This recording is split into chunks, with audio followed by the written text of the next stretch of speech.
اللہ الرحمن الرحیم الحمد للہ رب العالمین الصلاۃ والسلام علی سید الانبیاء والمرسلین وعلی آلہ الطیبین الطاہرین وعلی آلہ واصحابہ وازواجہ Recording وذریاتہ stopped. واہل بیتہ وعترتہ وعشیرتہ اجمعین Recording in وبعد۔ progress. ارشاد باری تعالی ہے ما فرطنا فی الکتاب من شیء، ما فرطنا فی الکتاب شیء، اور دوسری جگہ پہ اللہ تعالیٰ کا ارشاد ہے وَنَزَّلْنَا عَلَيْكَ الْكِتَابَ تِبْيَانًا لِكُلِّ شَيْءٍ وَهُدًى وَرَحْمَةً وَبُشْرَى لِلْمُسْلِمِينَ، کہ اللہ نے اس قرآن کو علوم و معارف کا خزانہ بنایا ہوا ہے۔ تو رسول اللہ صلی اللہ علیہ وسلم نے کیا ارشاد فرمایا تھا؟ خیرکم من تعلم القرآن وعلمہ، بہترین وہ انسان جو قرآن حکیم کو سیکھے اور دوسروں کو قرآن حکیم کی تعلیم دے۔ خود بھی رسول اللہ صلی اللہ علیہ وآلہ وسلم معلم قرآن بن کر تشریف لائے۔ وَأَنزَلْنَا إِلَيْكَ الذِّكْرَ لِتُبَيِّنَ لِلنَّاسِ، ہم نے آپ پر اس قرآن کو نازل کیا ہے، اس ذکر خداوندی کو نازل کیا ہے تاکہ آپ لوگوں کو بیان کریں، آپ مبین بن جائیں، آپ مفسر بن جائیں، آپ معلم بن جائیں، لوگوں کو سکھائیں۔ اور پھر رسول اللہ کا یہ فرمان کہ قرآن کو سیکھو، قرآن کو پڑھو، اور اس قرآن کو سیکھنے اور پڑھنے والے کی لیے آپ نے کیا مثال دی تھی؟ جیسے مشک بھری ہوئی ایک تھیلی ہو اور اس کی خوشبو جس مکان میں وہ تھیلی رہے گی جس میں مشک بھری جاتی ہے، مشک خوشبو کی قسم ہے۔ جس تھیلی میں جس چیز میں خوشبو ڈال کے آپ رکھ دیں، جس مکان میں وہ پڑی ہوگی وہ پورا مکان اس سے معطر ہوگا۔ جس سینے میں قرآن محفوظ ہے تو قرآن کے انوار و تجلیات کا پرتو اس کے پورے اس ماحول کو منور کرتا ہے۔ تو یہ رسول اللہ نے قرآن کی تعلیم کو اور اس کی نشر اور اشاعت کو مشک کے ساتھ آپ نے تعبیر فرمایا ہے کہ یہ خوشبو ہے۔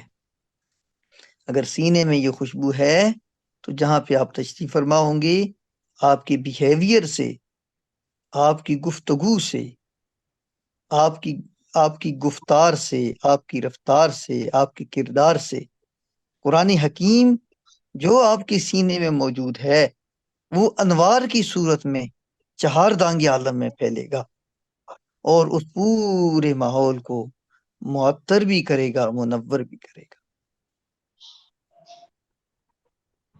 یہ بہت ساری چیزیں ایسی ہیں کہ قرآن حکیم اللہ جل جلالہ و عم نوالہ کا کلام ہونے کی وجہ سے اس کی عظمت اور شان پر دلالت کرتی ہے، بے شمار چیزیں ایسی۔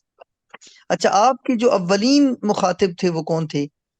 وہ صحابہ کرام تھے، اور آپ کو معلوم ہے صحابہ کرام تو خالص عرب تھے اور اہل زبان تھے، اس لیے قرآن کے اسلوب اور قرآن حکیم کے جو دلالات تھیں، قرآن حکیم کا جو انداز تھا، ان کے لیے کوئی نئی چیز نہیں تھی۔ ایک تو یہ کہ خود رسول اللہ کا زمانہ موجود تھا، اگر کہیں کوئی مسئلہ ہو بھی جاتا تھا تو صحابہ کرام خود اہل زبان ہونے کی وجہ سے اس کو سمجھتے تھے، وگرنہ رسول پاک صلی اللہ علیہ وآلہ وسلم ایز اے مفسر و مبین ان کے سامنے قرآن کے حقائق سے پردے اٹھاتے رہتے تھے۔ لہٰذا انہیں نزول قرآن کی کیفیات، آیات کے اسباب نزول، ناسخ و منسوخ اور اس قسم کے جتنے بھی باقی علوم ہیں ان کی زیادہ ضرورت نہیں پڑتی تھی۔ جتنا زیادہ ان علوم سے صحابہ واقف تھے، بعد کے درجے کا کوئی بندہ اتنا بڑا دعویٰ نہیں کر سکتا۔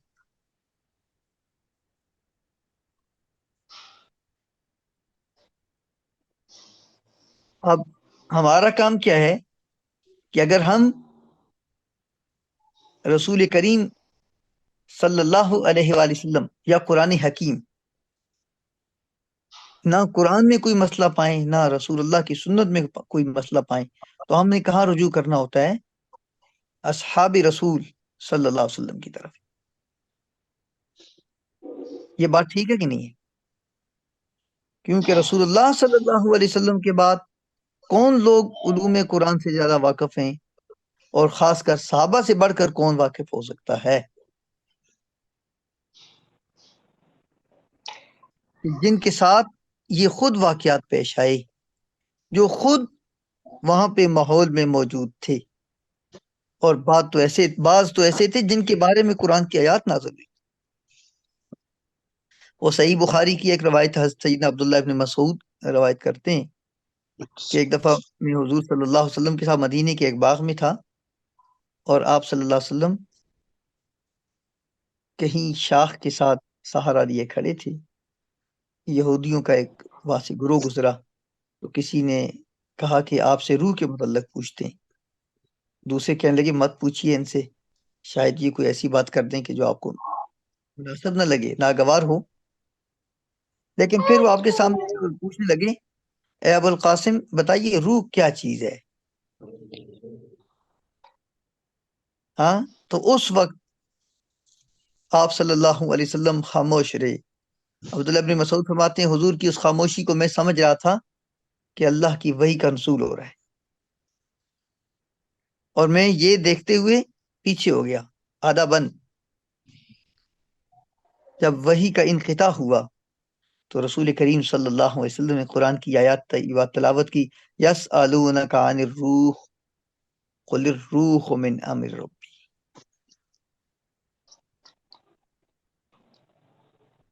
اچھا، اب یہاں پر بنفس نفیس کون شخص موجود ہے؟ سیدنا عبداللہ ابن مسعود۔ بتائیے سبب نزول اگر اس آیت کا ہو تو عبداللہ ابن مسعود سے بہتر کون جان سکے گا؟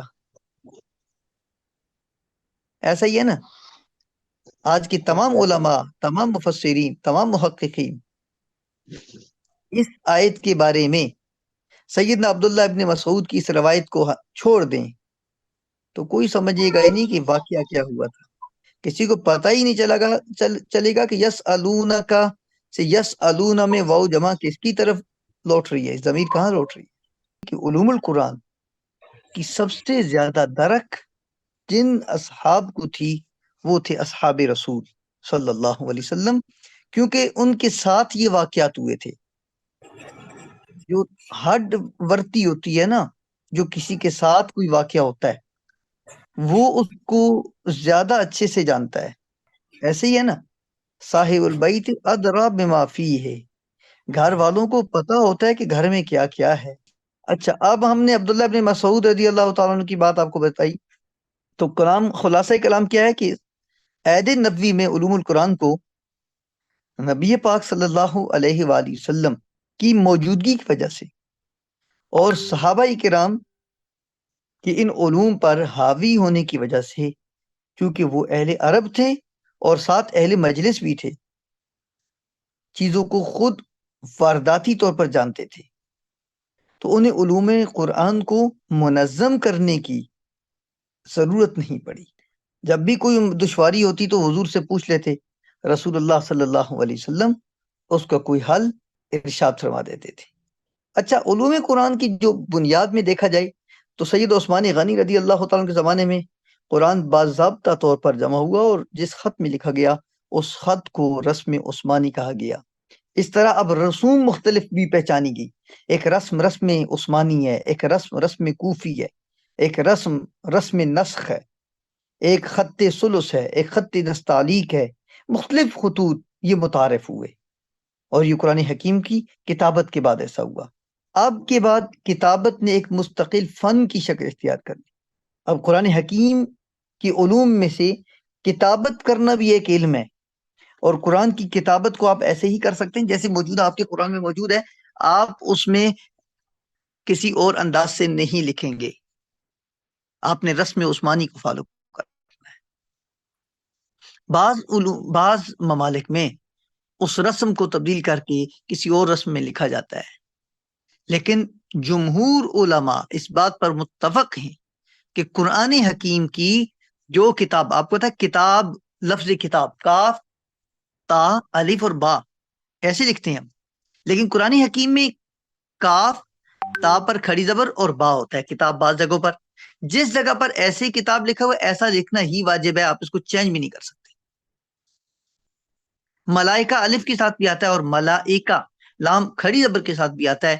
جہاں قرآن میں کھڑی زبر کے ساتھ ہے آپ نے قرآن میں اسی کو فالو کرتے ہوئے اگر آپ نے کہیں نسخ کرنا ہے لکھنا ہے تو آپ نے کھڑی زبر کے ساتھ ہی لکھنا ہے.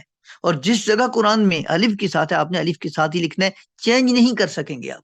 بات سمجھ آ گئی ہے نا؟ یہ بھی علوم قرآن میں سے تھا. تو یہ شروعات کب سے ہوتی ہیں؟ سید عثمان غنی کے زمانے سے. فن کتابت ایک مستقل فن کی حیثیت اختیار کر لیتا ہے. بعد میں سیدنا علی رضی اللہ تعالیٰ کے زمانے میں ابو الاسود الدولی انہوں نے قوانین مرتب کیے, نحوی قوانین کو مرتب کیا. اور نحوی قوانین کی وجہ سے کیا چیز, کس چیز کا اضافہ کیا گیا؟ کیونکہ اب قرآن عرب سے نکل کر عجم میں آ چکا تھا. عرب کو تو ضرورت نہیں تھی زبر زیر پیش کی, یہ آراب ہوتا ہے. تو ابو الاسود الدوالی نے کیا کام کیا؟ نحوی ضرورت کے مطابق زبر زیر پیش شد جزم جو بھی چیزیں تھی اس کا انہوں نے اضافہ کر دیا. کس کے کہنے پہ کیا؟ حضرت علی رضی اللہ تعالیٰ عنہ. تو یہ بھی علوم قرآن کی ایک آپ سمجھ لیں کہ بنیادی چیزوں میں سے تھا. اور پھر اس کے ساتھ ساتھ رسول اللہ کے زمانے میں اصحاب رسول متفاوت تھے, باہم ان کے ہاں درجہ بندی تھی. جو رسول اللہ کے جتنے قریب رہا وہ اتنا بڑا عالم ہوا. جس کو رسول اللہ نے جتنا زیادہ نوازا اتنا زیادہ اس پر قرآن حکیم کی رشد اور ہدایت اور فہم و فراست کے دروازے کھلتے ہیں. مثلا سیدنا عبداللہ بن عباس رضی اللہ تعالیٰ عنہ جو حبر الامہ کے لائے, رسول اللہ نے ان کے لیے دعائیں فرمائی تھی کہ اللہ اس کو علم تعویل, قرآن کی تفسیر اور تعویل کا علم عطا فرما دے, اللہم علم تعویل. اور انہیں علم کا تھیلا بھی کہا گیا. اور جس کو رسول اللہ صلی اللہ علیہ وسلم نوازتے ہیں, جتنے زیادہ آپ نوازتے ہیں اتنا زیادہ وہ عالم بن جاتا ہے. تو صحابہ پھر متفاوت ہیں, ٹھیک ہے, علم کے اعتبار سے. وفوق کل ذی علم علیم, اور ہر عالم سے اوپر ایک عالم ہے. یہ فضیلتیں ہمارے اندر موجود ہیں. تو یہی انداز اصحاب رسول صلی اللہ علیہ وآلہ وسلم کا بھی تھا. پھر خلفاء راشدین کا ایک مقام ہے, اس کے بعد سیدنا عبداللہ ابن مسعود کا مقام ہے, اس کے بعد سیدنا عبداللہ بن عباس کا مقام ہے, اس کے بعد اقرأ الصحابہ سیدنا ابی ابن کعب رضی اللہ تعالیٰ عنہ, سیدنا ابو موسیٰ الاشعری, حضرت عبداللہ ابن زبیر. یہ وہ صحابہ کرام ہیں جید جو قرآنی علوم اور معارف سے زیادہ واقف تھے نسبتاً دوسرے صحابہ کرام کے. البتہ بعض صحابہ کرام کو بعض علوم اور بعض خاص چیزوں کے ساتھ ایسا شغف تھا کہ وہ ان کی خصوصیات بن کے رہ گیا. تو یہ ایسا بھی ہوتا ہے جیسے ہمارے ہاں کوئی ہو اسپیشلائزیشن چھوٹی چھوٹی ہر ایک آدمی کسی ایک چیز میں, تو ایسا اگر چھوٹا کچھ نظر آئے تو وہ ہوگا. لیکن کلی طور پر خلفائے راشدین اور اس کے بعد عبداللہ ابن مسعود, سیدنا عبداللہ ابن عباس, حضرت ابی ابن کعب, سیدنا ابو موسیٰ الاشعری اور اس طرح کے جید صحابہ کرام, یہ علوم و معارف میں یہ آپ کو آگے آگے نظر آتے ہیں, خاص کر علوم القرآن اور تفسیر قرآن کے معاملات میں. یہ جو میں نام لیتا ہوں یہ نام بعض کا کوئی نام سکپ بھی ہو جاتا ہے. کوئی دوست یہ مت سمجھے کہ کسی ایک صحابی کو پیچھے کر دیا یا آگے کر دیا. اگر ترتیب میں بھی کوئی فرق آ جائے تو اس کو آپ یہی سمجھیے گا کہ اصل میں مقصد بتانا یہ ہے کہ تمام کے تمام صحابہ کرام اس بارے میں بھی برابر نہیں ہے, فرق کے مراتب ہوتا ہے. یہ علم آگے چلتا ہے تو صحابہ کے بعد کون سا مرتبہ آتا ہے, کن لوگوں کا آتا ہے؟ تابعین. تابعین تابعین کا زمانہ ہے. آپ کو معلوم ہے کہ صحابہ کرام کے یہ شاگرد تھے, اور یہ وہ زمانہ ہے جس میں علوم و معارف کا دریا وہ سمندر کی سمت صورت میں چل نکلتا ہے. اور اس میں کون ہے؟ سرخیل تابعین سعید ابن جبیر, مجاہد ابن جبر, اکرمہ مولا ابن عباس, حضرت قتادہ بن دعامہ السدوسی, عبداللہ بن عامر, عطا بن ابی مسلم خراسانی. اب یہ جو احباب جن کے میں نے نام لیے ہیں تابعین کے، یہ اساتین علم ہیں، اور Recording خاص کر stopped. قرآن کے ساتھ ان کا تعلق ہے، قرآن حکیم کے علوم کے ساتھ ان کا تعلق ہے. یہ وہ لوگ ہیں، انہوں نے کیا کیا تھا؟ علم تفسیر، علم اسباب نزول، علم مقطوع و موصول، ہاں، ناسخ و منسوخ، اور غریب قرآن، یہ جو علوم تھے ان کی انہوں نے بنیاد رکھی تھی. پھر اس کے بعد کا ایک دور آتا ہے، اب اس میں باقاعدہ تفاسیر لکھی جانے لگی، گئی، اور وہ کون کون سی؟ بڑی مشہور تفسیر ہے عبد الرحمن ابن جریر طبری کی تفسیر طبری، تفسیر زبحشری. اور آگے تھوڑا سا آگے چلے جائیں تو حضرت امام راضی تشریف لاتے ہیں، پھر آگے نصفی آ جاتے ہیں، خازن ہیں، ابن حیان ہیں، پھر بیضاوی ہیں جو آپ پڑھتے ہیں، جلالین، قرطبی، ایسے ہی. اور پھر ایک اس دور کی جو آخری کڑی اگر سمجھی جائے عربی تفاسیر میں، تو آلوسی کی تفسیر ہے. اچھا، جو علوم القرآن کی بنیاد جس صدی میں پڑتی ہے وہ دوسری صدی ہے. اس دوسری صدی میں جن لوگوں نے علوم قرآن کے متعلق کتابیں لکھی، اب ظاہر ہے اتنی مستقل کتابت تو نہیں ہوئی تھی، لیکن ایک ایک چیز پہ لوگوں نے لکھنا شروع کر دیا. کسی نے قرآن کے فضائل پہ لکھا، کسی نے ناسخ و منسوخ پہ لکھا، کسی نے اسباب نزول پہ لکھا، کسی نے مشکلات القرآن پہ لکھا. ٹھیک ہو گیا. اور ایک بزرگ تھے محمد بن خلف بن المرزبان الحاوی فی علوم القرآن، 27 اجزاء میں لکھی. یہ پہلی وہ کتاب تھی، اور یہ جو بزرگ تھے یہ تشریف لائے تھے 309 ہجری میں. علوم القرآن کی اصطلاح انہوں نے استعمال کی ہے، علوم القرآن. اس سے قبل کسی کتاب میں علوم القرآن کا نام نہیں آتا، اور یہ کتاب مفقود ہے، موجود نہیں ہے. البتہ کتابوں میں اس کا تذکرہ ملتا ہے. اس کے بعد 328 میں محمد بن قاسم الانباری نے عجائب علوم القرآن لکھی. ٹھیک ہے، اس میں بھی انہوں نے بہت ساری چیزوں کو ذکر کیا. آگے غریب القرآن پہ کتابیں آئیں، اور اس کے بعد ابن الجوزی ہیں، انہوں نے علوم القرآن پہ کتاب لکھی. محمد بن علی الافودی نے الاستغناء فی علوم القرآن تالیف کی. باقلانی نے جو 403 میں تشریف لائے اعجاز القرآن کے نام سے کتاب لکھی. اب اس کے بعد ایک بہت مشہور کتاب ہے البرہان فی علوم القرآن، علی بن ابراہیم ابن سعد الحوفی 430 میں تشریف لائے، انہوں نے یہ کتاب لکھی، اور یہ کتاب 30 جلدوں پر مشتمل تھی. آج بھی ان میں سے 15 جلدیں غیر مرتب ہیں اور مخطوطے کی شکل میں موجود ہیں.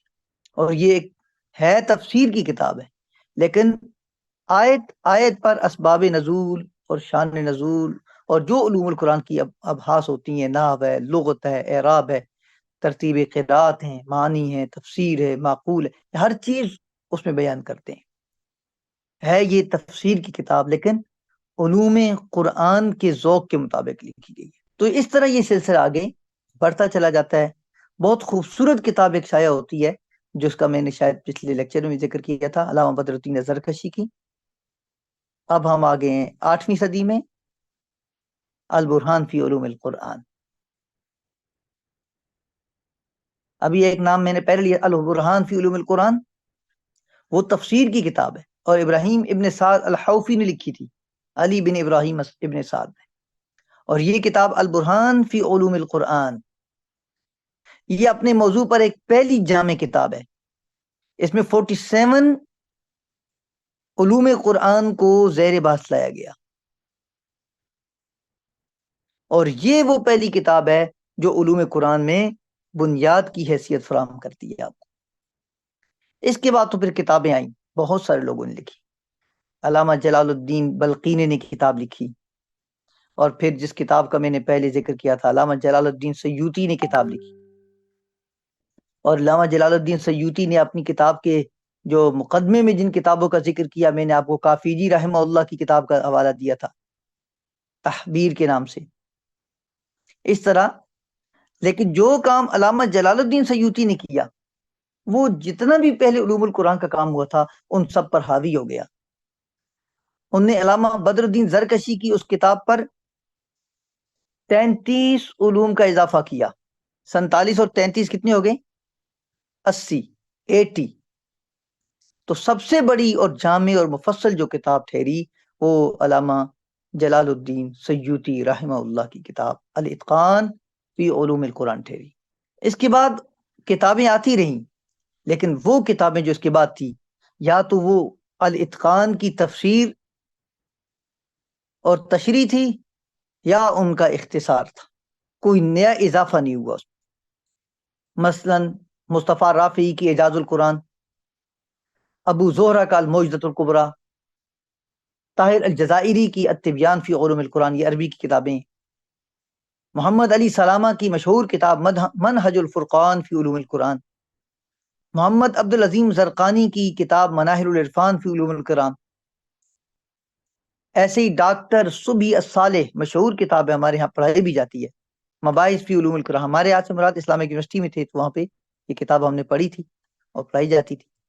ایسے ہی مباحث فی علوم القرآن از منع القطان، یہ موجودہ دور کی عربی کی کتابیں ہیں۔ اور یہ جو کتابیں، یہ کوئی اس میں نئی چیز نہیں ہوگی، آپ کو الاتقان پر یا تو تفسیر نظر آئے گی، اس کی تشریح نظر آئے گی، یا پھر کوئی اختصار ہوگا اور اعجاز ہوگا۔ اگر آئیں ہم اپنے علاقے کی طرف، تو یہاں پر بھی علوم القرآن پہ کافی کام ہوا۔ یہ پاک و ہند کا جو ایریا ہے بر صغیر کہلاتا ہے، اور یہاں پر جو علوم اسلامیہ ہیں یہ محمد بن قاسم کے ساتھ ہی آ گئے تھے، اور بڑے بڑے علماء کرام یہاں پر تشریف لائے، اور انہوں نے یہاں پر قرآنی علوم کی بنیاد رکھی۔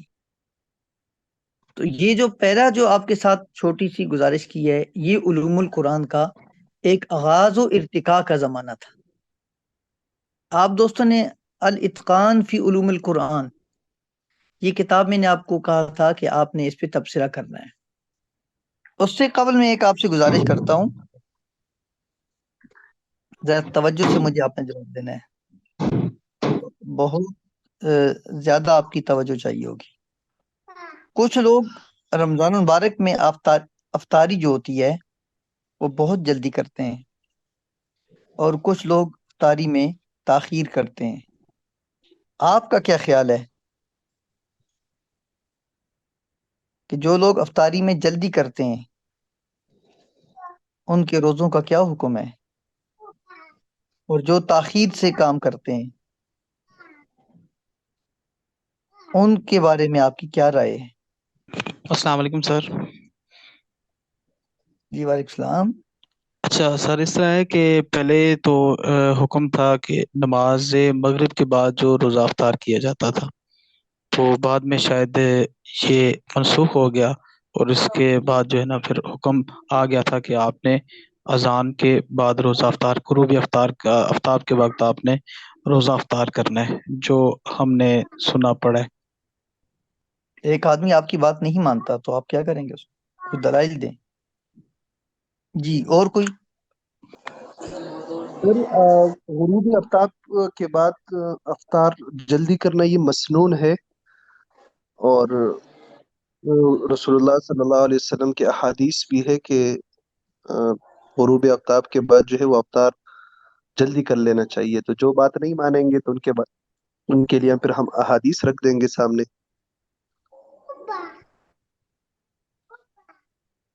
ٹھیک ہے، کوئی حدیث رکھیں آپ؟ جی سر، یہ ایک حدیث ہے حضور صلی اللہ علیہ وسلم کی، ان احب عبادی الی اعجلهم فطرا، کہ رسول اللہ صلی اللہ علیہ وسلم کا فرمان ہے کہ اللہ رب العزت نے ارشاد فرمایا، میرے نزدیک میرے بندوں میں سب سے محبوب وہ بندہ ہے جو افطار میں جلدی کرے۔ سر اس پہ ایک وہ ہمیں حدیث ملتی ہے کہ رسول اللہ نے جو فرمایا تھا کہ میری امت اس وقت میری امت میں خیر رہے گی جب تک وہ روزہ افطار کرنے میں جلدی کرے۔ ایک قرآن کریم کی ایک آیت ہے، یہ ایک بنیادی اختلاف ہے اہل تشیع اور اہل سنت کے درمیان، فقہی اختلاف ہے۔ وَأَقِمُّوا الصِّيَامَ إِلَى اللَّيْلِ وَلَا تُبَاشِرُوهُنَّ وَأَنْتُمْ عَاكِفُونَ فِي الْمَسَاجِدِ، تو یہاں پر لفظ الہ اور لیل کا جو لفظ ہے اس پر ہے کہ آیا اس کی ابتدا کب ہوتی ہے، تو اس میں بھی بنیادی اختلاف، یہاں نحوی بھی آ جاتا ہے، گرامر کا اختلاف جسے ہم کہہ سکتے ہیں کہ لیل کی ابتدا کب ہوتی ہے۔ تو اہل سنت کے ہاں جو ہے وہ جب سورج جو ہے وہ غروب ہوتا ہے، اور اہل تشیع کے ہاں 10 منٹ کے بعد جب سورج غروب ہو جاتا ہے تو ایک شفق سی باہر آتی ہے، وہاں سے اس کو وہ ابتدا کرتے ہیں اس کی. تو ایک یہاں سے بھی قرآن کریم کی آیت بھی اس پر بھی اختلاف ہے، اور آگے احادیث کے دائرے کے اندر بھی پھر یہ آ جاتا ہے.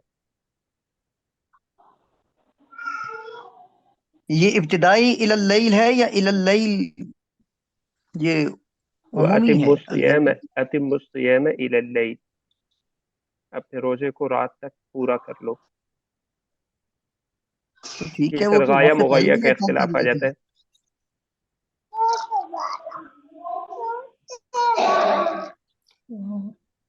اس میں بھی تو کوئی پریشانی نہیں ہے، وہ بھی رات سے پہلے افطار کرتے ہیں اور رات کے یقینی ہونے پر افطاری کرتے ہیں، یعنی رات وہ کی ابتدا میں لیل سے قبل تو نہیں کرتے وہ.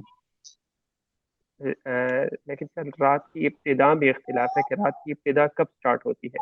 ہمارے ہاں سورج غروب ہوتے ہی رات کی ابتدا ہو جاتی ہے، جبکہ ان کے ہاں سورج غروب ہونے کے موطا امام مالک کی حدیث کے مطابق سیدنا عثمان غنی اور سیدنا عمر نماز پڑھ کے مغرب کے بعد روزہ افطار کرتے ہیں. کیا حکم ہے حضرت سیدنا عمر اور عثمان کے بارے میں؟ سر یہ ایک فقہی اختلاف ہم اسے کہہ سکتے ہیں. روزے کے ہونے اور نہ ہونے پر کوئی اثر نہیں پڑتا اس کا، روزہ تو دونوں کا ہو جاتا ہے. اچھا، یہ جو ٹاپک میں نے شروع کیا یہ صرف آپ کو بتانا ہی مقصود تھا کہ اب ہم مفتی نہیں ہیں، ہم نے فتویٰ نہیں دینا ہوتا، اب ہم ریسرچ اور تحقیق کے طالب علم ہیں. ہم حنفی بھی نہیں ہیں، ہم شافعی بھی نہیں ہیں، ہم مالکی بھی نہیں ہیں، ہم محقق ہیں اور اسکالر ہیں. ہم نے جو بات بھی کرنی ہے اس کو یہ نہیں ہم نے سوچنا کہ ہم حنفی کیسے کرتے ہیں اور وہ شافی کیسے کرتے تھے، ہم سنی کیسے کرتے ہیں وہ اہل تشیع کیسے کرتے ہیں. یہ ہمارے مزاج میں نہیں آئے گا. اگر ہمارے مزاج میں اب بھی یہ بات آئے تو اس کا یہ مطلب ہے کہ ہم محقق نہیں مقلد ہیں. Recording in progress. اور جو محقق ہوتا ہے وہ مقلد اپنی جگہ پہ ہو تو ہو، لیکن ریسرچ اور تحقیق میں وہ آزاد ہوتا ہے. پریکٹیکلی وہ جس کی بھی تقلید کرے حرج نہیں، ظاہر ہے اپنی اپنی اپنی تحقیق سے زیادہ تحقیق امام ابو حنیفہ کی ہمیں سمجھ آتی ہے. آج کے دور کے ایک عالم کی تحقیق سے زیادہ، کہیں زیادہ امام مالک کی تحقیق نظر آتی ہے. تو ہم نے چونکہ ریسرچ میں قدم رکھا ہے، ہم تمام اس وقت جو میٹس کلاس میٹ ہیں، کلاس فیلوز ہیں، ہم بھلا کسی بھی علاقے سے تعلق رکھتے ہوں، کسی مسلک اور مشرب سے ہمارا تعلق ہو، اس وقت جو آپ کا مشرب ہے وہ تحقیق کا مشرب ہے. ایک ہی گھاٹ سے آپ پانی پئیں گے اور وہ گھاٹ ہوگی ریسرچ اور وہ گھاٹ ہوگی تحقیق. اور آپ کو معلوم ہے تحقیق میں علم ہوتا ہے، اور علم کسی کے مقام و مرتبے پر حرف نہیں آنے دیتا، دوسروں کو ذلیل نہیں کرتا، دوسروں کے بارے میں غلط رائے نہیں قائم کرتا. جب آپ علم کے متلاشی ہوتے ہیں تو ہر ایک دوسرے کا اچھے سے بلکہ اپنے سے زائد ادب و احترام بجا لاتا ہے، دوسروں کو سپیس دیتا ہے، اکاموڈیٹ کرتا ہے. اچھا، آپ نے کیا کرنا ہے جی اس میں جو میں پہلے گزارش کر رہا تھا، جب آپ نے اس کتاب کا تبصرہ لکھنا ہے تو اس کتاب پر بہت ساری کتابیں لکھی گئی ہیں، لیکن کوئی مختصر کتاب، کوئی جامع کتاب ابھی بھی سامنے نہیں آئی جس نے ان تمام چیزوں کو احاطہ کیے ہوئے ہو اور پھر بھی اختصار ہو.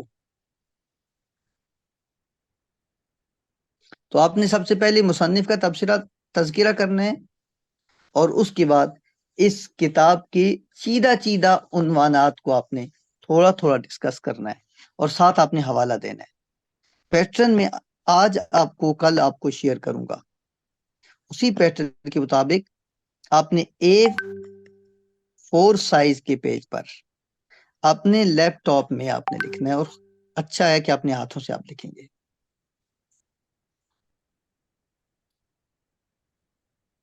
جتنی بھی یہ صورتیں ہیں، اگر ان تمام صورتوں کا تذکرہ کریں گے تو مشکل میں پڑ جائیں گے.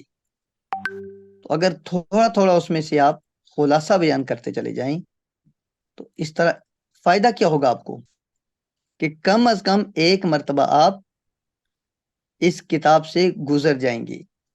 یہ آپ کے 4 ہفتوں کا کام ہے. اگر آپ یہ سمجھتے ہیں کہ یہ کام لمبا ہے اور جو ہے تو پھر اس کام کو ہم تقسیم بھی کر سکتے ہیں.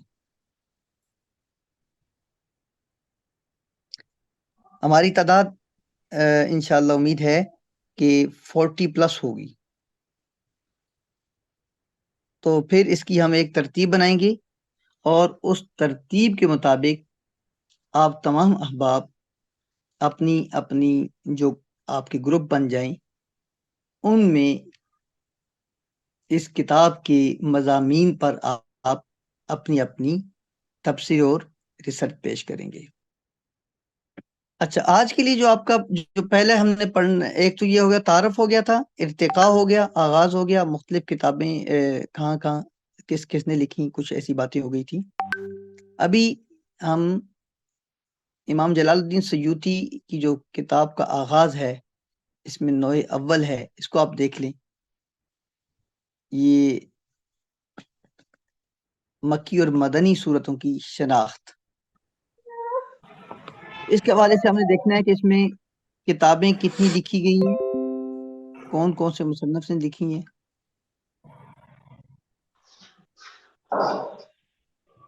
اور پھر یہ دیکھنا ہے کہ مکی اور مدنی میں جو ناسخ و منسوخ کی بحث ہے وہ کتنی آتی ہے. اب ایک قرآن کا وہ حصہ جو ہجرت سے پہلے نازل ہوا اس کے بارے میں ہے کہ وہ مکی ہے، بعد میں جو نازل ہوا اس کو مدنی کہا جاتا ہے.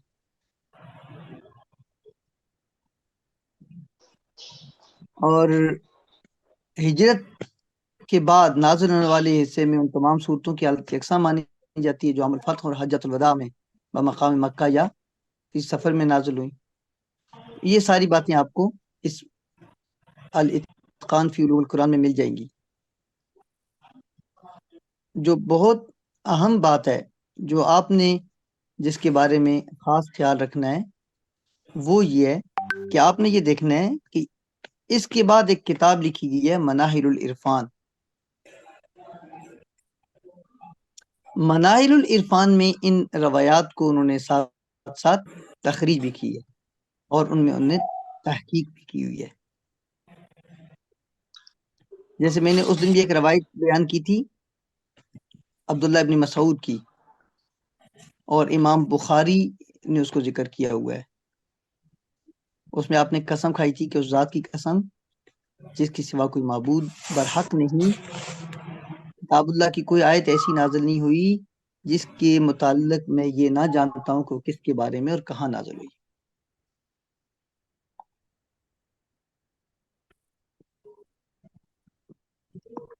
حضرت اکرمہ سے کس نے پوچھا کہ فلاں آیت کہاں پہ نازل ہوئی، تو آپ جہاں پہ کھڑے تھے جبل صلعہ کی طرف اشارہ کرتے فرمایا یہ آیت اس پہاڑ کے دامن میں نازل ہوئی.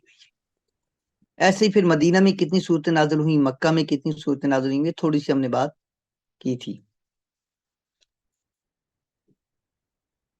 کون سی صورتیں ہیں وہ مکمل طور پر نازل ہوئیں، اور کچھ آیتیں جو ہیں وہ تھوڑی سی یعنی مکہ میں پوری نازل ہو گئی لیکن 1-2 آیات مدینہ میں نازل ہوئیں. یہ بھی ہے سورہ اعراف، سورہ یونس، سورہ ہود، یوسف، رعد، ابراہیم، الحجر، النخل.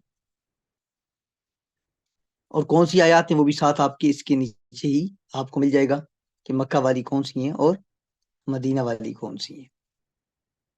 حضرت اکرمہ اور حسین بن ابی الحسن انہوں نے جو مکی صورتوں کا ذکر کرنا چاہا تو انہوں نے اقرأ سے شروع کیا اور پھر صورتوں کے نام لیتے رہے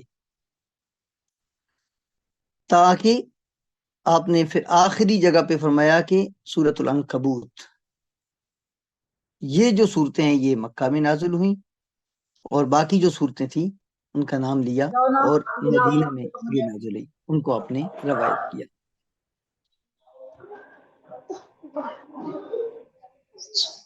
مکی اور مدنی صورتوں کے جاننے سے فائدہ کیا ہوتا ہے، یہ ایک علیحدہ سے پوری ایک بحث ہے کہ جو مکہ میں احکام نازل ہوئے ان کا تعلق عقائد سے تھا، توحید یعنی سمعیات، توحید، رسالت اور متعلقات رسالت، فرشتے، کتابیں، اور پھر آخرت کے ساتھ تعلق تھا ڈائریکٹ۔ تو جو کتابیں، جو آیات مکہ میں نازل ہوتی ہیں وہ اکثر و بیشتر توحید کا ذکر کرتی ہیں اور شرک کا رد اس میں زیادہ ہوتا ہے۔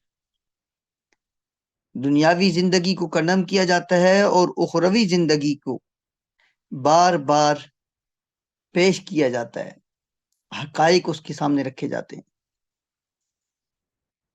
جبکہ مدینہ طیبہ میں جو صورتیں نازل ہوئیں ان صورتوں میں کیا تھا؟ عائلی مسائل تھے، معاشرتی مسائل تھے، لوگوں کے اپنے چھوٹے چھوٹے مسائل جو گھروں میں آنے والے تھے، ہونے والے مسائل تھے،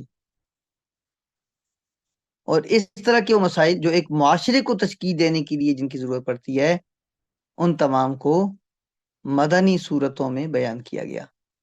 تو مکی اور مدنی صورتوں کے جب آپ خواص لکھتے ہیں یا پڑھتے ہیں تو اس میں یہ چیزیں واضح ہوتی ہیں۔ تو آپ نے یہ ایک اپنے ٹاپک میں رکھنا ہے، مکی اور مدنی صورتوں کے خواص۔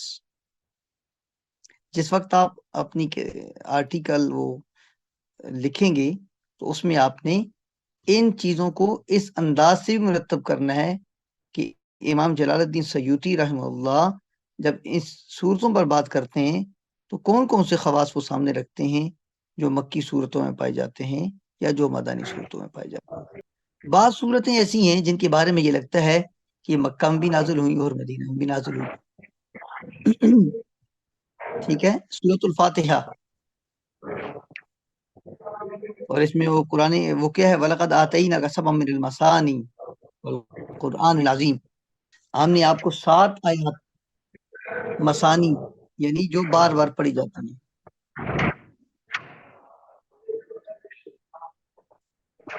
یا دہرائی جاتی ہیں یا جن کو 2 مرتبہ نازل کیا گیا ہے۔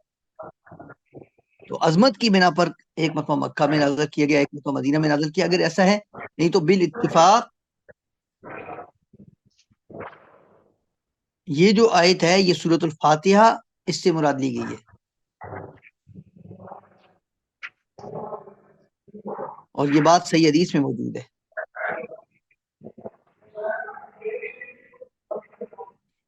یہ سورہ حجر کی آیت ہے، یہ مکہ میں نازل ہوئی،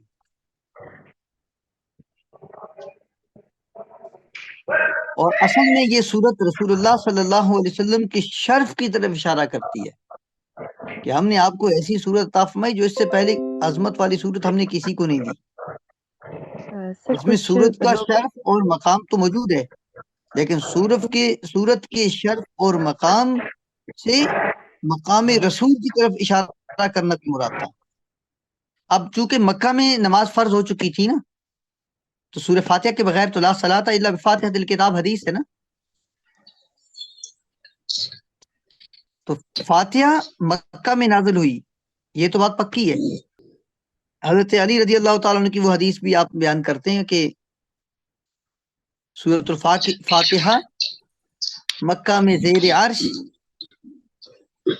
ایک خزانے سے نازل ہوئی تھی۔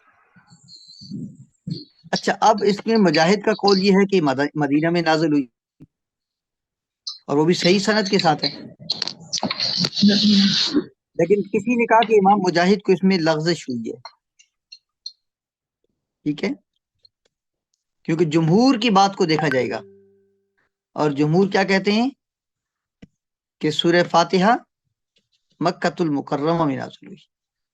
اب ہم اس کو مزید آگے چلتے ہیں، چلیں، ہم نے سورہ فاتحہ کے حوالے سے بھی بات کی تھی، اس کے بعد سورۃ النساء ہے، ہم وہ ترتیب ذہن میں رکھ رہے ہیں جس ترتیب سے امام جلال الدین سیوطی نے اپنی کتاب Recording الاتقان in میں progress.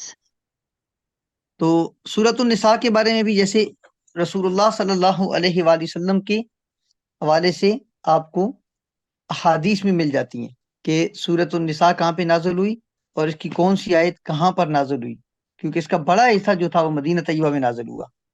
نبی اکرم صلی اللہ علیہ وسلم پر سورۃ النساء کے حوالے سے ایک یہ بات بھی آتی ہے کہ سیدہ عائشہ رضی اللہ تعالی عنہا جب آپ کے گھر میں تھی اس وقت یہ صورت نازل ہوئی۔ اب حضرت سیدہ عائشہ رضی اللہ تعالیٰ عنہ تو مکہ میں تشریف لائی تھی، مدینہ میں تو نہیں تھی،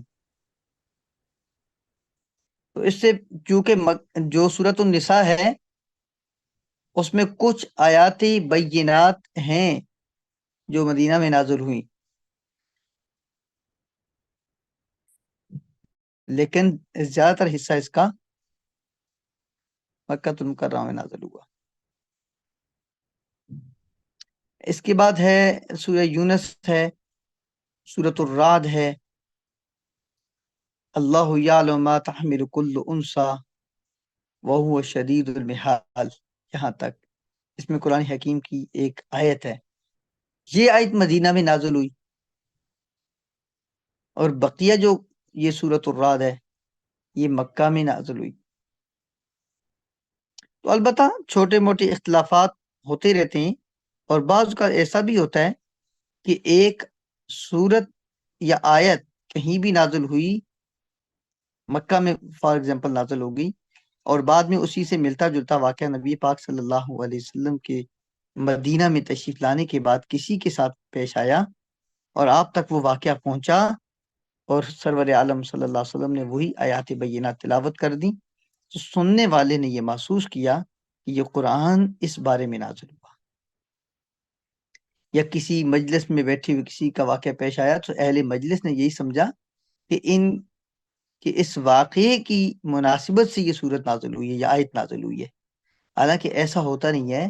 ہوا یہ کہ نبی پاک صلی اللہ علیہ وآلہ وسلم نے اس واقعے کا اور اس مسئلے کا حل پیش کیا، اور وہ قرآن حکیم سے پیش کیا۔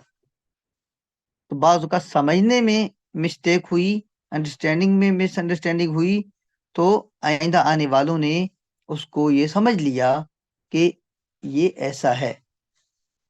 تو اس کو ہم جب واپس جاتے ہیں علماء علوم القرآن کی جانب، تو ان کی کتاب میں آیت آیت پر بھی بحث کی گئی ہے۔ ایک تو یہ صورتوں پر بحث ہوتی ہے، جیسے ابھی وہ نوید صاحب پوچھ رہے تھے، ہم اسپیسیفک صورتوں پر یا آیات پر بحث نہیں کر رہے، ہم علوم القرآن کے ایک ٹاپک کو چھیڑ رہے ہیں کہ مکی اور مدنی صورتیں کون سی ہیں، اور پھر ان میں بعض صورتیں زیادہ تر مکی ہیں اور کچھ حصہ مدنی ہیں، اور بعض صورتیں زیادہ تر مدنی ہیں اور کچھ حصہ کچھ آیات اس میں مکہ المکرمہ میں بھی نازل ہوئی ہے، کیونکہ قرآن کریم کی جو ترتیب ہے یہ توقیفی ہے، اور جہاں جہاں رسول اکرم صلی اللہ علیہ وآلہ وسلم فرماتے تھے وہاں وہاں قرآن حکیم کی آیات بینات رکھ دی جاتی تھی۔ ایک اور اگر ٹاپک چھوٹا سا ہم دیکھ لیتے ہیں، اس کے بعد ہم اس کو فائنل کر دیں گے، کہ نبی پاک صلی اللہ علیہ وسلم کے زمانے میں قرآن حکیم کی جو کتابت تھی یا جو نزول قرآن تھا اس کی حفاظت کیسی کی گئی تھی۔ حضور کے زمانے میں، اس زمانے میں پڑھنے لکھنے کا رواج زیادہ نہیں تھا، گنے چنے لوگ ہوتے تھے جو کتابت کو جانتے تھے۔ اب کسی کو کیسے معلوم ہوگا کہ کوئی صورت کہاں پہ ہے، کوئی صورت کہاں پہ ہے؟ ظاہر اس کا تعلق اس زمانے کی لکھت پڑھت سے ہے۔ تو تقریباً 17 لوگ تھے جو قرآن پڑھنا جانتے تھے، اور 11 لوگ ایسے تھے جو مدینہ میں قرآن لکھنا جانتے تھے، اور اکثریت وہ تھے جو لکھنے پڑھنے سے زیادہ مانوس نہیں تھے۔ لکھتے کس چیز پر تھے لوگ؟ قرآن حکیم جھلیوں پر لکھا جاتا تھا، ہڈیوں پر لکھا جاتا تھا، چھال پر لکھا جاتا تھا، اور بعض میں یہی چیزیں جو ہیں وہ ورق کی صورت میں بن گئی۔ یہ چھالوں کو، درختوں کے چھلکا ہوتا ہے، جو چھال ہوتی ہے اس کو مختلف مراحل سے گزارا گیا، تو اس سے پھر موٹا کاغذ بنا. ایسی اونٹ کے شانے کی ہڈی پر قرآن لکھا جاتا تھا. رسول اللہ پر جب وحی نازل ہوتی تھی تو کاتبان وحی میں سے جو حضرات موجود ہوتے تھے حضور انہیں لکھوا دیتے تھے اور پھر خود سنا کرتے تھے ان سے, بتائیے جی آپ نے کیا لکھا ہے. جب پتہ چل جائے کہ بالکل ٹھیک تحریر ہے تو پھر اس کو عام کرنے کی اجازت دی جاتی تھی. اس طرح مختلف آیتیں اور صورتیں جب نازل ہوتی رہی, جب کوئی صورت مکمل ہو جاتی تو آپ اس امر کی نشاندہی فرما دیا کرتے تھے کہ اب فلاں صورت مکمل ہو گئی ہے. جو صورت مکمل ہو جاتی تھی اس کو صحابہ کرام علیحدہ بھی لکھ لیا کرتے تھے. ایسا معلوم ہوتا ہے جیسے جیسے مختلف صورتیں مکمل ہوتی جاتی تھیں صحابہ کرام ان کو نئے سرے سے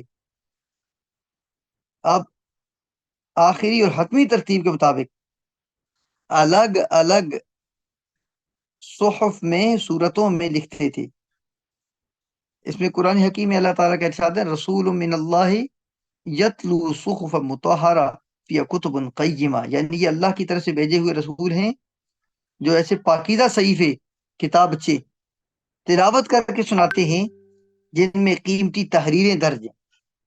تو یہ پھر کون سی صورتیں ہوں گی جو مکمل صورت میں صحابہ کرام نے تصحیح کے بعد اور رسول اللہ کو سنانے کے بعد علیحدہ سے ذکر کی ہوں گی.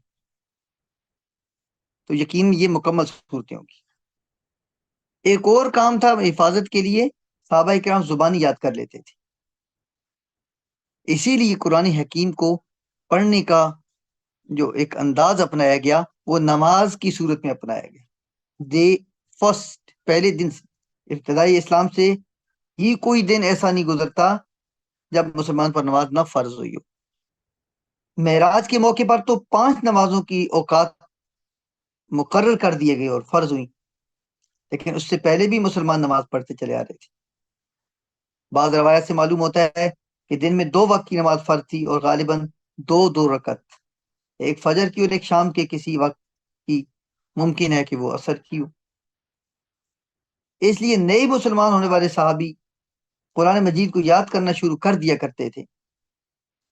اللہ تعالیٰ نے عربوں کو تو غیر معمولی حافظے سے نوازا ہوا تھا اور عرب اپنی تاریخ کو بھی زبانی یاد کرتے تھے, انصاب کے عالم ہوا کرتے تھے. تو یہ تو اللہ تعالیٰ کی شان ہے, وہ کسی کو بھی عطا فرما دیتا ہے نا. ہمارے ہاں بھی چھوٹے چھوٹے بچے ہوتے ہیں, بعض چیزوں میں جب وہ بہت زیادہ پریکٹس کرتے ہیں تو وہ بڑے بڑے بزرگوں پہ حاوی ہو جاتے ہیں. حضرت عمر رضی اللہ تعالیٰ عنہ جب تشریف لے جانے لگے, میں نے پہلے بیان کیا تھا کہ اس وقت ان کی ہمشیرہ کے پاس سورۃ طٰہٰ کی آیات بینات ایک کاغذ کے اوپر لکھی ہوئی تھی. وہ کاغذ کیسا ہوگا؟ یقین موٹا کاغذ ہوگا اور ابھی ابتدائی مراحل سے گزر کے جیسے بننے والی صورت ہوگی, لیکن چادر کے نیچے چھپایا ہوا تھا اور اس کی کھڑکھڑاہٹ محسوس ہوئی تو آپ نے پوچھا بھائی کیا چیز ہے اس میں. سیدنا ابو موسیٰ اشعری جب ان نے رسول اللہ صلی اللہ علیہ وسلم کا نامی نامی اس پہ گرامی سنا, آپ یمن میں تشریف لے گئے تھے, یمن سے تشریف لائے اور کئی دن اس تلاش میں رہے کہ کسی سے حضور کے بارے میں پوچھیں کہ آپ کون سے ہیں اور کہاں رہتے ہیں, لیکن کوئی ملتا نہیں تھا جو بتاتا اور کسی سے کھل کر پوچھ نہیں سکتے تھے. کسی طرح حضرت علی رضی اللہ تعالیٰ عنہ کے بارے میں انہیں علم ہوا کہ وہ حضور کے رشتہ دار ہیں. جب حضرت علی سے ان کی ملاقات ہوئی, انہوں نے پوچھا, سیدنا علی نے فرمایا خاموش, میرے پیچھے پیچھے آئیں, بولنا نہیں آپ نے, اور کسی کو محسوس نہیں ہونا چاہیے کہ آپ میرے ساتھ آ رہے ہیں, وگرنہ لوگ آپ کو تنگ کریں گے. اور یہ لوگ کفار مکہ تھے, ہر نو مسلم کو اور ہر رسول اللہ صلی اللہ علیہ وسلم کے پاس آنے والے نوارد کا ناطقہ بند کرتے, تنگ کرتے تھے. اور اس وقت رسول اللہ دار ارقم میں تشریف فرما تھے.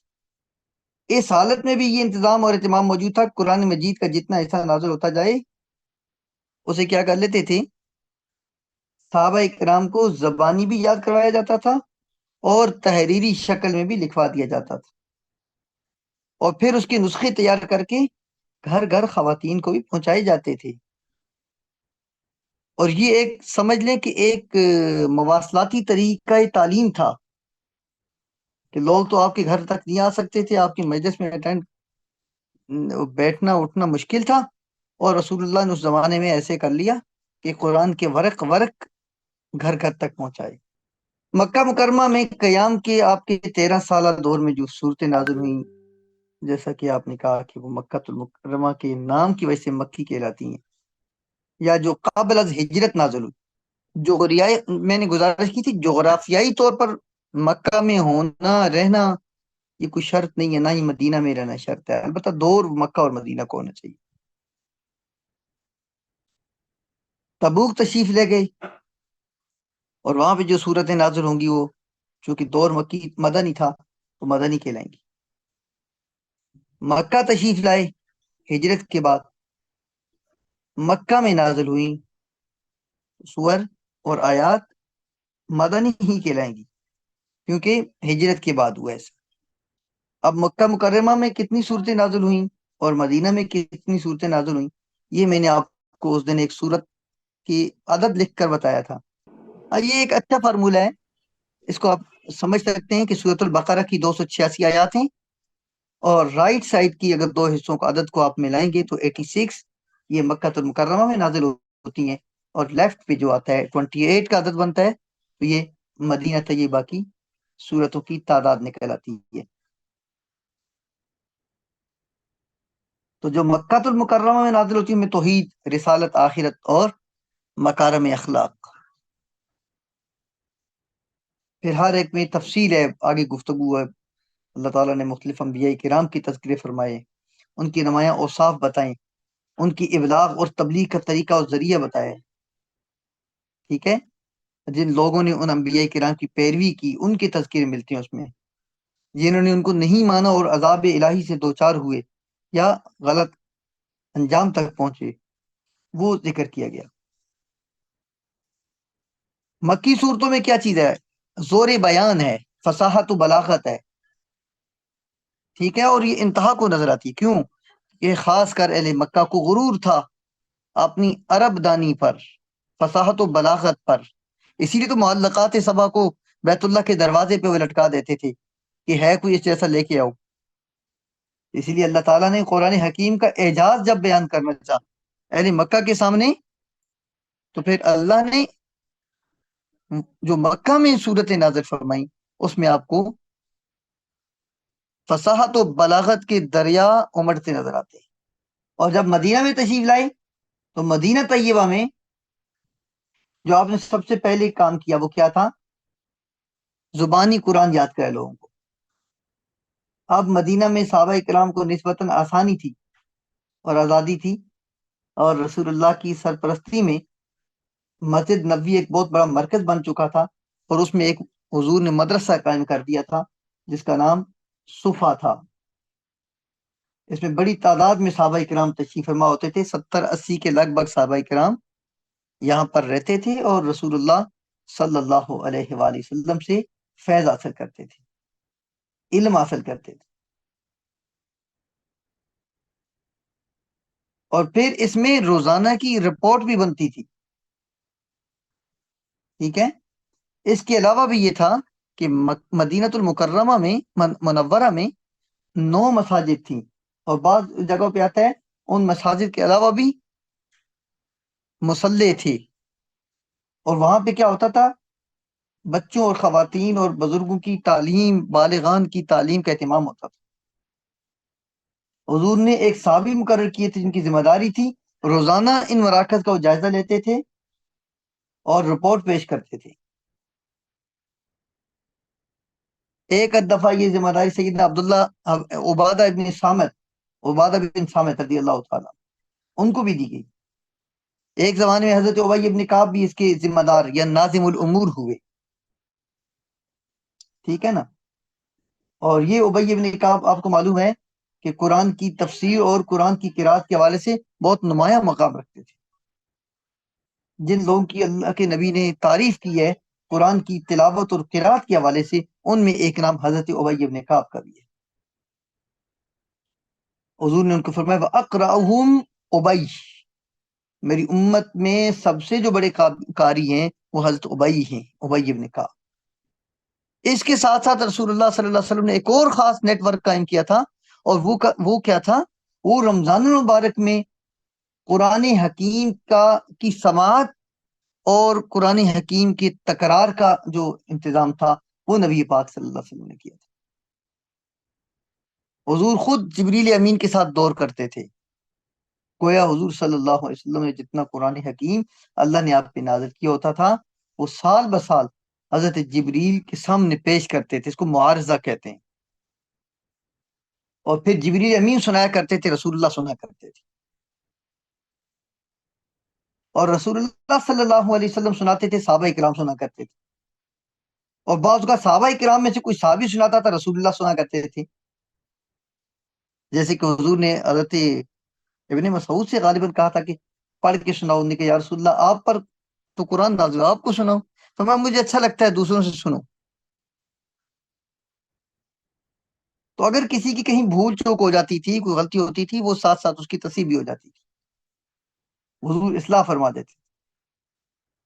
اس کا مطلب یہ ہوا کہ ایک تصدیق شدہ اور سرکاری نسخہ، مستند نسخہ اس زمانے میں ہر صحابی کے پاس موجود تھا، اور یہ تھوڑا نہیں ہوگا، یہ سال بسال اس میں اضافہ ہوتا رہا ہوگا، اور پھر ہر سال رمضان میں پھر جو بھی تحریریں نہیں آتی تھی، جو آیات بینات نازل ہوتی تھی، ان کو دہرا دیا جاتا تھا، تاکہ سال کے اندر جو نیا حصہ شامل ہوا ہے وہ دیگر تمام لوگوں تک بھی پہنچ جائے جن تک قرآن نہیں پہنچا۔ تو رمضان المبارک کے اس تکرار سے اور اس قرآن حکیم کے پڑھنے سے فائدہ یہ ہوتا تھا کہ جس نسخے میں کوئی آیت موجود نہیں ہوتی تھی وہ اس میں اس کو شامل کر دیا جاتا تھا۔ اور حضور کے آخری دور میں آپ صلی اللہ علیہ وسلم نے 2 مرتبہ یہ دور کیا تھا جبریل امین کے ساتھ، غالباً یہ اشارہ تھا کہ یہ آخری مرتبہ ہے۔ تو بہرحال میں گزارش یہ کی تھی، انشاءاللہ اس کو مزید آگے رکھیں گے۔ آج کے لیے ہمارا یہ لیکچر یہیں تک ہے، اور ہم نے جو تھوڑی بہت باتیں کی ہیں اس کا تعلق ارتقاء کے ساتھ ہے، علوم القرآن کا ارتقاء، اور پھر مکی اور مدنی صورتیں، اور پھر ساتھ میں نے تھوڑا سا گزارش کیا کہ نبی پاک صلی اللہ علیہ وسلم نے حفاظت قرآن کے حوالے سے جو اقدامات کیے تھے، ظاہر صورتوں کی ترتیب تبھی ہمیں سمجھ آئے گی کہ مدنی ہے مکی ہے، ہمیں یقین کب ہوگا؟